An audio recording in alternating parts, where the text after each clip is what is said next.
Jungle.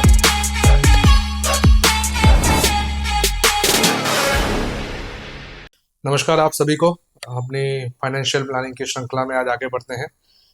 जैसे कि आप जानते हैं जुलाई 2024 इस महीने में बजट बाहर आया है, तो आज थोड़ा बजट को हम लोग कवर कर लेते हैं। बजट बहुत इंपॉर्टेंट है, जैसे कि हम लोग फाइनेंशियल प्लानिंग में भी अपने घर का बजट प्लान करते हैं। इसी तरह ये हमारा देश का बजट है। देश के बजट में फाइनेंस रिलेटेड जो चीज़ें हैं उसमें सबसे अच्छी बात ये है कि गवर्नमेंट ने अपनी सब्सिडीज कम करी हैं, यानी कि जो फ्रीबीज वो बांटते थे उन पे थोड़ा रिस्ट्रिक्शन किया है। उससे क्या होगा कि इकोनॉमी में पैसा आएगा।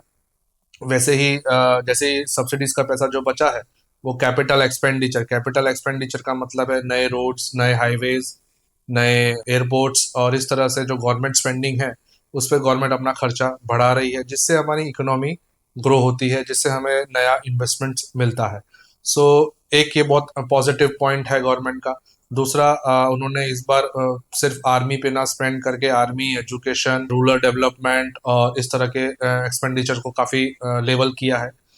टैक्सेशन की बात करूं तो टैक्सेशन सबको प्रॉब्लम करता है, टैक्सेशन सबके लिए बहुत इंटरेस्ट रखता है। गवर्नमेंट ने ओल्ड टैक्स रिजीम में कोई भी नया एडिशन डिलीशन कुछ नहीं किया है, वो as it is status quo रखा हुआ है। नए टैक्स रिजीम में उन्होंने ज़रूर स्लैब चेंज किए हैं। उससे क्या हुआ कि 12 लाख तक की इनकम वालों का टैक्सेशन में काफ़ी फ़र्क पड़ेगा। ओवरऑल सब में फ़र्क पड़ेगा, बट 12 लाख और 9 लाख तक की इनकम वालों में काफ़ी ड्रास्टिकली चेंज इनकम में आ जाएगा। तो बजट से ये लग रहा है कि गवर्नमेंट चाह रही है कि आप न्यू टैक्स रिजीम में आए, क्योंकि आप ज़्यादा सेविंग्स करके भी, यानी अलग अलग जगहों पे अलग अलग सेक्शन में आप अपने पैसे को लगा के भी आप उतना टैक्स नहीं बचा रहे हैं जितना कि आप नई टैक्स रिजीम में बिना कोई सेविंग के बचा सकते हैं। तो ज़रूर से अपना एक बार सीए को कंसल्ट करें कि आप किस टैक्स रिजीम में आपको ज़्यादा बेनिफिट हो रहा है। इसी तरह से आगे चलते हैं तो हाउसिंग पे गवर्नमेंट ने लॉन्ग टर्म कैपिटल गेन पे चेंजेस किए हैं। पहले क्या होता था, पहले अगर आपने 100 रुपए का घर खरीदा है 2001 के इंडेक्सेशन के हिसाब से और आज आप बेच रहे हैं, तो 24 साल में जो भी महंगाई दर है इंडेक्सेशन के थ्रू, उसमें आपको उतना डिस्काउंट मिल जाता था। मतलब 100 रुपए की चीज आपने 200 में बेची, इंडेक्सेशन के साथ उसकी कीमत अगर 140 145 हुई है, तो आपका जो टैक्स है वो 145 के ऊपर जो प्रॉफिट है, यानी कि आपने अगर 200 में बेचा है तो आपका प्रॉफिट 55 रुपये बैठता है। अगर आपने 180 में बेचा है तो आपका प्रॉफिट 35 रुपये बैठता है। तो आपको टैक्सेशन उसके अंदर ही देना पड़ता था। वो टैक्सेशन का रेट था 20%। यानी आप अगर 180 में बेच रहे हैं और आपने 100 रुपये की प्रॉपर्टी ली थी और इंडेक्सेशन के हिसाब से 2024 में उसकी वैल्यू 145 हो रही है, तो जो 35 रुपये आपको नेट प्रॉफिट है उस पर आपको 20% टैक्स देना पड़ता था। अब वो सिनारियो चेंज हो गया है। अगर आपने अब 2001 में 100 रुपए की प्रॉपर्टी ली है और आप अगर 2024 में 180 रुपये में बेच रहे हैं, तो सीधा सीधा आपका 80 रुपये मुनाफा में काउंट हो जाएगा। और इस मुनाफे का आपको 20% ना दे के 12.5% टैक्स देना है। तो टैक्स में आपको जरूर लगेगा कि आपको 7.5% का बेनिफिट हुआ है। जो पहले आप 20% देते थे, अब वो आपको 7.5% देना पड़ रहा है। बट क्योंकि इंडेक्सेशन बेनिफिट हट गया है, तो वो आपको 12.5% भी ज्यादा देना पड़ेगा। यानी आपके जो प्रॉफिटेबिलिटी थी, जो प्रॉफिट मार्जिन था, वो कम हो जाएगा। यानी आपका प्रॉपर्टी का सेल करने का जो प्रॉफिट है वो कम हो जाएगा।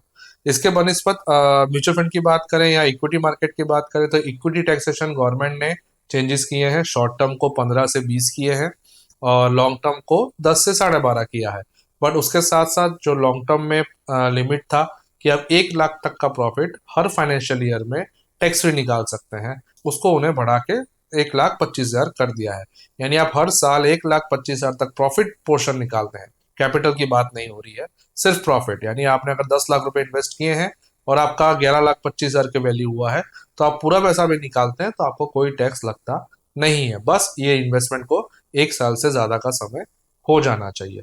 तो 1,25,000 के ऊपर जितना भी आपको प्रॉफिट है, एक मैं आपको उदाहरण से समझा दूं। जैसे मैंने बताया 10 लाख का आपने इन्वेस्टमेंट किया है, 5 साल बाद आपने 15 लाख हुए और आपको पूरे 15 लाख की जरूरत पड़ी है और आपने 15 लाख रुपए रिडीम कर दिए, यानी पैसे उठा लिए। तो 15 लाख में से 1.25 लाख, यानी 10 लाख आपका कैपिटल कट गया, 1.25 लाख आपका प्रॉफिट कट गया, तो जो नेट बचा 3,75,000, उसका 12.5% आपको टैक्स लगेगा। यानी पूरा 15 लाख उठाने पे 11,25,000 रुपए पे कोई टैक्स नहीं है। 3,75,000 पे 12.5% आपको टैक्स भरना है। ये टैक्स आपको म्यूचुअल फंड कंपनी की तरफ से कट के नहीं आएगा। आपके जो पैसा 15 लाख है वो पूरा पूरा आपके बैंक में आएगा। जब आप रिटर्न फाइल करेंगे नेक्स्ट कमिंग फाइनेंशियल ईयर में, तब आपको ये पैसा जो टैक्सेशन है वो under the head of capital gain income में आपको लगा के ये पैसे भरने हैं। अच्छा, ये जो है टैक्सेशन, ये दोनों म्यूचुअल फंड और इक्विटी के लिए है। सो आपको इसको दोनों कंबाइन में, ये मैंने आपको एक सिंपल उदाहरण दिया दोनों का कॉम्बिनेशन में। अगर आपका इक्विटी का सेल्स इससे ज्यादा हुआ तो वो टैक्सेशन आपको अलग से लगेगा। एक सिंपल एग्जांपल है, सारा इन्वेस्टमेंट मिला के 10 लाख है, सारा प्रॉफिट मिला के 5 लाख है, तो आपको 3,75,000 पे 12.5% टैक्स देना है। ये आपको रिटर्न फाइलिंग के टाइम पे देना है। अब बात आती है शॉर्ट टर्म कैपिटल गेन की। शॉर्ट टर्म कैपिटल गेन पहले 15% हुआ करता था, अब वो बढ़ा के गवर्नमेंट ने 20% कर दिया है। देखने में हमें बड़ा हुआ लग रहा है, पर आप इसके पीछे गवर्नमेंट का इंटेंशन समझिए कि आजकल क्या हो गया है। आजकल शेयर मार्केट को एक गैम्बलिंग की तरह देखने लग गए हैं लोग, कि लगाइए रातों रात यहाँ पे अमीर बन जाइए। गवर्नमेंट इसको कहीं ना कहीं तक रोकना चाह रही है, जैसे इन्होंने बिटकॉइंस और इस तरह के जो वर्चुअल हैं उन पे लगाया था, और उस पर इन्होंने सीधा 28% टैक्स लगा दिया था। आज गवर्नमेंट ने यहाँ पे क्यों 20% किया है? कि लोग शॉर्ट टर्म मैनिपुलेशन ना करें, पैसा इन्वेस्ट कर रहे हैं, लॉन्ग टर्म के लिए इन्वेस्ट करें। वैसे भी किसी को भी एक सही एडवाइस दी जाए तो म्यूचुअल फंड में शॉर्ट टर्म में पैसा नहीं लगाना चाहिए। म्यूचुअल फंड में आप तभी पैसा लगाएं जब आपके पास 5 साल या उससे ऊपर की अवधि का पैसा लगाने के लिए हो। शॉर्ट टर्म में आप लगाते हैं तो आप कहीं ना कहीं रिस्क ले रहे हैं, ठीक है, किसी समय आपको प्रॉफिट मिल सकता है, पर वो आप उस बेसिस पे म्यूचुअल फंड में इन्वेस्ट ना करें। शॉर्ट टर्म पैसा हमेशा, जैसे हमने अपनी पुरानी वीडियो से बताया है, कि वो आपका लिक्विड एसेट्स पे होना चाहिए। वहां आप अपना इंटरेस्ट और रिटर्न ज्यादा ना देख के अपनी कैपिटल सेफ्टी और समय पे पैसा काम लगे वो इंस्ट्रूमेंट्स पे आप इन्वेस्टमेंट करें। तो गवर्नमेंट ने जो ये 15% से 20% टैक्स बढ़ाया है, 5%, वो आपको लगेगा कि टैक्स ज्यादा बढ़ा है, बट अल्टीमेटली गवर्नमेंट ने शॉर्ट टर्म लोगों, जो लोग ट्रेड करते हैं म्यूचुअल फंड में भी, आज लिया कल बेच दिया, शेयर मार्केट में भी जो बहुत ज्यादा वोलेटिलिटी है, उसको कम करने का कहीं ना कहीं ये गवर्नमेंट का एफर्ट है, जिसकी वजह से ये टैक्सेशन बढ़ाया गया है। So short term capital gain 15 से 20% हुआ है। आपने अगर 10 लाख रुपए लगाए हैं, आपको 12 लाख रुपए की इनकम हुई है, तो लो 2 लाख पे आपको पहले 15% लगते थे, अब आपको 2 लाख पे सीधा 20% देने हैं। लॉन्ग टर्म की तरह इसमें आपके अंदर कोई भी 1 लाख की या इस तरह की कोई भी छूट है नहीं। जो आपका नेट प्रॉफिट है वो प्रॉफिट पे सीधा आपको 20% टैक्सेशन दे देना है। सेम यही, आपको कुछ कट करके नहीं मिलेगा, आपको ये जो पैसा है ये रिटर्न फाइलिंग के टाइम पे टैक्स भरने हैं। ये जो टैक्स है, आप ये नहीं सोच सकते कि मेरा इनकम नहीं है, मैं हाउसवाइफ हूँ, या मैं सीनियर सिटीजन हूँ, या मैं अभी इनकम नहीं अर्न कर रहा हूँ और मैं इस टैक्स से बच सकता हूँ कि मेरी इनकम नहीं है। ऐसा नहीं है। शॉर्ट टर्म कैपिटल गेन आपको टैक्स देना है, इसको इनकम टैक्स स्लैब से कोई भी लेना देना नहीं होता। आप चाहे 5% पे हो, चाहे 10% पे हो, चाहे 30% पे हो, ये सीधा सीधा आपको पे कर देना होता है। So short term capital gain 1 अप्रैल 2024 से 20% लगेगा प्रॉफिट पे, और लॉन्ग टर्म कैपिटल गेन आपको 1 अप्रैल 2024 से 12.5% लगेगा, but after the profit of 1,25,000। Till 1,25,000 profit आपको कोई भी और किसी तरह का भी टैक्स इस प्रॉफिट पे नहीं देना है। तो आप अगर हर साल इतना प्रॉफिट निकालते हैं तो ये आपका टैक्स फ्री माना जाएगा। दूसरी बात मैं कह दूं, अभी जो लॉन्ग टर्म कैपिटल गेन है वो 10% आया था, कुछ साल पहले ही आया है, आज अब ये बढ़ के 12.5 हो गया है। 2018 से पहले कोई भी लॉन्ग टर्म कैपिटल गेन नहीं होता था, 10 साल, 2003 से 2018, तो वो 15 साल के दौरान कोई भी इस तरह के टैक्सेशन नहीं थे। वहां से 10% था, अब ये 12.5 हुआ है। आगे क्या होगा कोई नहीं कह सकता। हर बजट में ये चेंज हो सकता है, कम हो सकता है, बढ़ सकता है, या बिल्कुल हट सकता है। ये गवर्नमेंट की फाइनेंशियल स्ट्रेटेजी का हिस्सा है कि उन्हें कब कितना टैक्सेशन रखना है।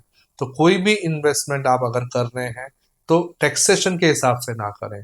आप अपना इन्वेस्टमेंट आपके रिक्वायरमेंट, आपकी गोल प्लानिंग और आपकी जरूरतों के हिसाब से आप करें, ना कि आपको कहाँ कितना टैक्स लग रहा है, आप कहाँ कितना टैक्स बचा रहे हैं।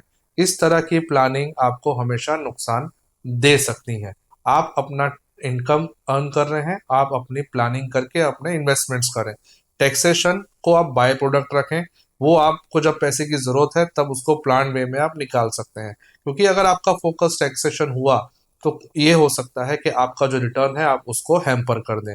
एक सिंपल उदाहरण बताऊं, आपने ऐसी कोई प्रोडक्ट ले ली जहां टैक्सेशन अभी नहीं है और आपको लग रहा है कि नहीं होगा, पर वहां आपको 6-7% का रिटर्न मिल रहा है, समय सीमा आपके पास 15 साल की थी। इसके एवज में आपने म्यूचुअल फंड छोड़ दिया। म्यूचुअल फंड ज्यादा नहीं, अगर आपको 12% भी दे रहा है और उसमें से आपको 12.5% टैक्स भी आपका उसके अंदर से निकल जाता है, तो भी आपके पास net after paying all taxes 10.5% की इनकम रहती है। आप टैक्स फ्री प्रोडक्ट आपने लिया जहां आपको 6-7% अगर मिला है, तो भी वो उससे 1.5 गुना ज्यादा आपको म्यूचुअल फंड में टैक्स देने के बाद आपको अर्न हो रहा है। 1.5 गुना आपका जो रिटर्न है वो कंपाउंडिंग में आपका बहुत बड़ा रिटर्न हो जाता है। तो आप 6-7% टैक्स फ्री रिटर्न्स के पीछे ना भागे, या मेरा कहना है कि टैक्स वाले एवेन्यूज पे ना जाएं। आप अपना प्रॉफिट जहां ज्यादा सेफली अच्छी तरीके से मैनेज्ड वे में अर्न कर सकते हैं उस पर फोकस करें, टैक्सेशन को फोकस ना करें। तो आज की बात ये बजट स्पेशल था, तो अब मैं अपनी बात यहाँ रखता हूँ। अब हम लोग को प्लीज लाइक करें, सब्सक्राइब करें, फॉलो करें। हम इस तरह से वीडियोस आपके साथ शेयर करेंगे। लास्ट वीक हमने आपको म्यूचुअल फंड के न्यू फंड ऑफर्स पे एक छोटा सा वीडियो रखा था। अब हम लोग बहुत जल्दी आईपीओ पे भी एक वीडियो रखने वाले हैं कि आईपीओ भरना चाहिए, नहीं भरना चाहिए, आईपीओ करना चाहिए कि नहीं करना चाहिए। सो आप अपना सब्सक्राइब बटन दबाया होगा तो आपको इस तरह से आपको वीडियोस मिलते रहेंगे और आप हमको फॉलो करते रहें। Thank you very much.